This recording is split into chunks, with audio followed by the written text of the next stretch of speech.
Another day, another mini vlog. Last full day na namin ito sa Bali and we decided na mag-DIY na lang kung saan namin gustong pumunta. And for today's ganap, we're going to Uluwatu. From our place, doon sa Kuta, going to Uluwatu, mga 1.5 hours din yung biyahe.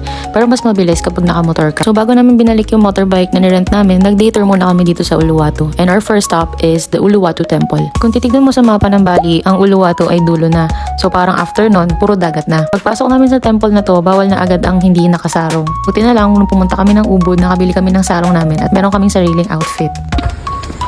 Outfit check! Pero meron din naman silang provided, kasama din yun sa entrance na binayaran mo. Nire-require nila ang pagsuot ng sarong as a sign of respect na rin sa kanilang culture and beliefs. This temple holds century of history.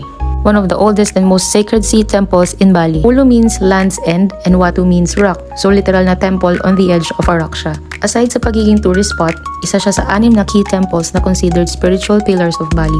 According to local beliefs, this temple protects the island from the evil spirits. Ulit-ulit din nilang nire-remind na ingatan yung gamit nyo kasi yung mga monkey dito, hindi lang sila cute. Medyo nangunguha din sila ng gamit mo. After namin sa temple, few minutes away from that is kung saan kami nagpa-reserve ng aming early dinner. Na-discover ko lang din to sa TikTok and grabe kasi ang ganda talaga daw ng views dito. So syempre itatry natin yan. We made a reservation via their WhatsApp and madali lang din naman sila nag-confirm. 1 hour early kami dumating sa reservation namin pero pagdating namin doon, pinapasok naman nila kami agad. Medyo mainit pa yung time na yan and yung magagandang view is masyado pa nasisikatan ng araw. Pero worth it naman. Akala ko maliit lang to at restaurant lang nung una pero mukhang meron din silang hotel and rooms available. Pwede kang mag-day tour dito and wala ding entrance. Basta order ka sa menu nila. Akala ko walang masyadong tao kasi weekdays to. Pero ang dami pa rin pala talaga. Medyo may pila dun sa mga picture spots nila. Pero okay lang din naman mag-antay para sa view, diba? Parang nasa other world ako nung pumasok ko dito. Ang ganda kasi talaga. Ang nireserve kong seat is cliffside and pinapili lang nila kami kung saan namin gusto.